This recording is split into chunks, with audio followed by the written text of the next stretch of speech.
Kaixo maiteok. Batzuetan ze zaila den euskaldun izatea, ezta? Zenbat zalantza, zenbat arau, zenbat sasifilologo, zenbat erdaldun elebakar. Lasai, gaurtik aurrera, hemen aukazue ni, Mari Maistra, zuen zalantza guztiak argitzeko. Baldima daukazue galderaren bat, zalantza, edo kezkaren bat, lasai asko jarri kontaktuan nirekin.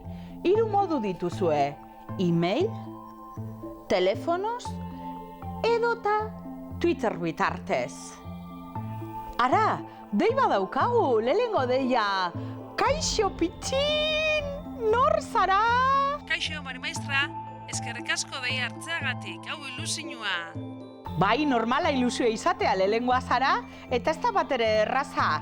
Ia, nor zaitugu? Badeitzen naiz Arantza, eta Galdakokoa naiz. Arantza, ez esan gehiago. Ikastolan baino ez duzu euskeraz egin, ezta?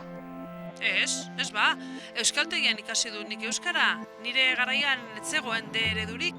Meritu handia daukazu gero, Baina, ez zara deitzen, Arantza, barkatu zuzenketa. Baietz ba, nire karnetean ere hala jartzen du, Arantza.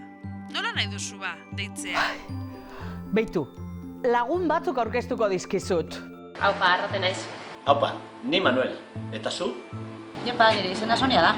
Bale, bai, nahi duzuna, baina ni Arantza deitzen naiz, Eta nik ere baditut lagunak. Arantza, ez zara deitzen, Arantza. Arantza zara? A ber, nik oso argi daukat nor naizen, Ez dakik zein den zure arazoa. Amak esan dit ba, ez deitzeko, Eta nik kasurik ez, ala porai. Moztu, moztu, moztu, moztu!